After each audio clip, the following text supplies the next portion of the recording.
came out in 1998. It was entitled Waking Ned Devine. Now, this movie is set in a tiny little coastal village in Ireland called Tullamore.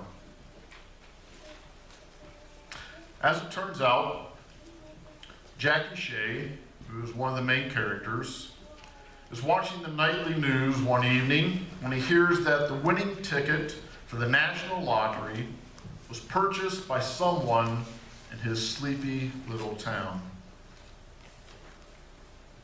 Now, he doesn't know who it is because nobody has yet come forward to claim the millions.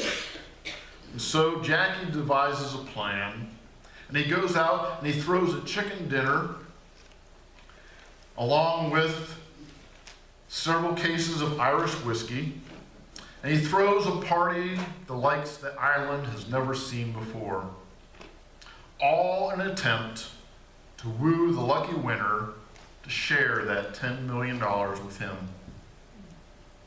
Everybody in town thinks that Jackie has won the lottery, but he slyly remarks, "No, it wasn't me, but if it was, the first thing I'd do is share it with all my friends."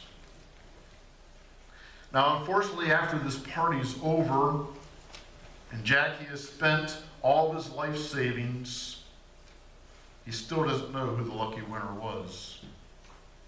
But there was one person in the village that did show up, and that was Ned Devine.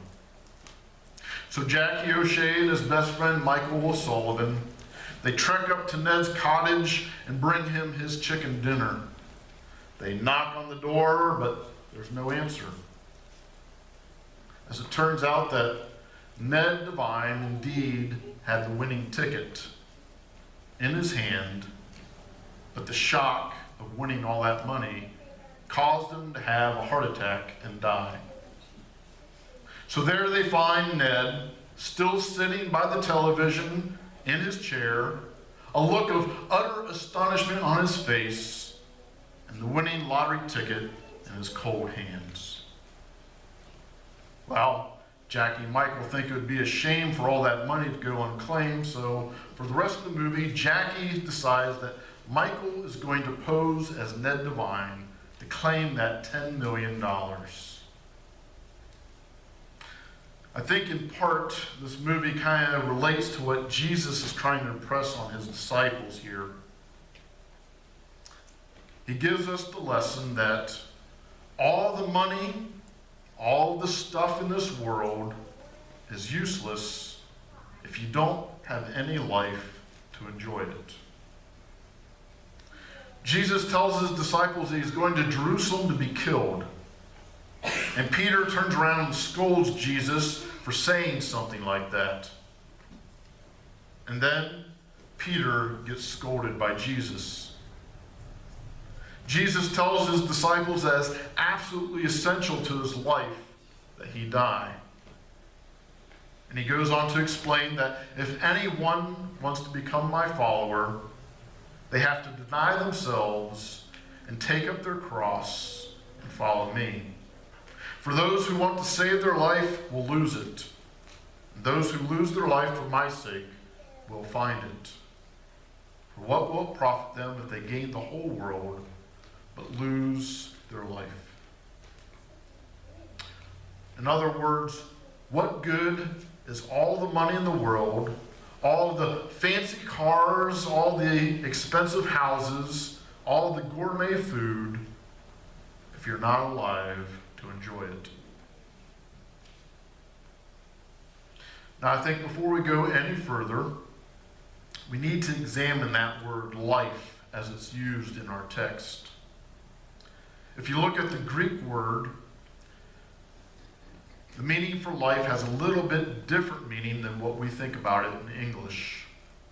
Our word for life is a biological or scientific term, meaning we have a pulse, that we can breathe, and there is some kind of brain activity going on.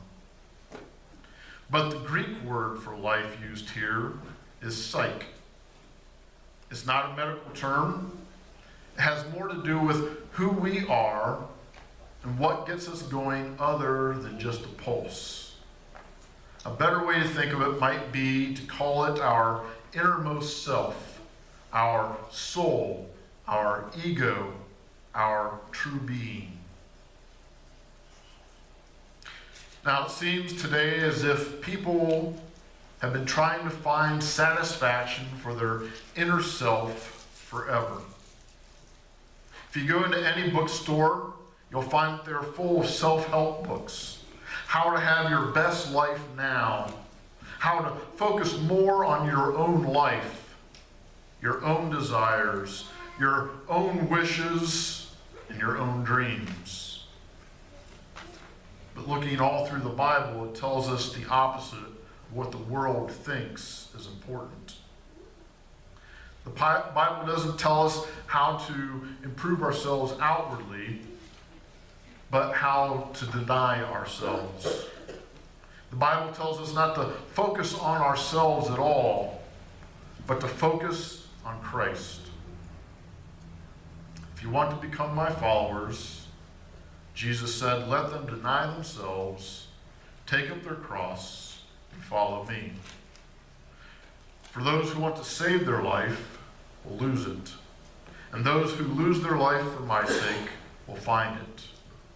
For what will it profit them if they gain the whole world but forfeit their life? As a follower of Christ, we are people who have forfeited our lives. People in this world might have a pulse, and there might be some brain activity going on, and they might still be breathing, but there's no real life going on inside of them. There's no psyche going on inside. And it's because people are too focused on themselves. Instead of denying themselves, they've bought into the theory that it's all about me. It's all about self-preservation. It's all about looking after numero uno and letting others deal with the consequences of their own lives. It truly pains me to see how inwardly focused this world can be sometimes. Jesus' words to Peter should ring out loud and clear in our ears this morning. If anyone wants to become my follower, let them deny themselves, take up their cross, and follow me. There's a key word here that we modern Christians have frequently missed, and that word is follow. Too often we have told Jesus to follow us. Too often, like Peter, we've scolded Jesus for not sticking to protocol as we see it, as we think things should be done. Too often we've told Jesus our way and expected him to follow us. But the reality is that we are to be the followers, not the leaders. The first step is to put ourselves last and to put Christ first. But the next step, once we've done that, is to take up our cross and to follow Jesus. But our definition of taking up our cross involves more than just putting on a pretty necklace with a Christian emblem on it. Taking up our cross means not only denying ourselves, but dying to ourselves. These statements made by Jesus so many years ago were not easy for those disciples to take. They aren't any easier for us to hear today. I find it truly amazing that there is anybody in church at all when Jesus tells us that following him means dying and denying. Getting back to those two Irish gentlemen in the movie I was telling you about, they just couldn't let that money go unclaimed. So Michael poses as Ned Devine, and the representative from the Lottery Commission in Dublin comes out to meet him to go over a few details. He tells Michael and Jackie that he's going to have to make some inquiries around town just to make sure that he is indeed Ned Devine. It's standard protocol. And it's at that moment that Jackie and Michael realize that they're going to have to get the whole town involved in their scheme to pull it off. So they call a meeting and they make sure everybody in town comes. And so they all agree on a very daring plan in which they will divide the money evenly with everybody in town if they all get on board with this plan to recognize Michael as Ned Devine. Everybody signs up for it and agrees. In the same way, Jesus has a plan for all of us, and it involves our total cooperation. You see, as Jesus' followers, he wants us to be converted, not convinced.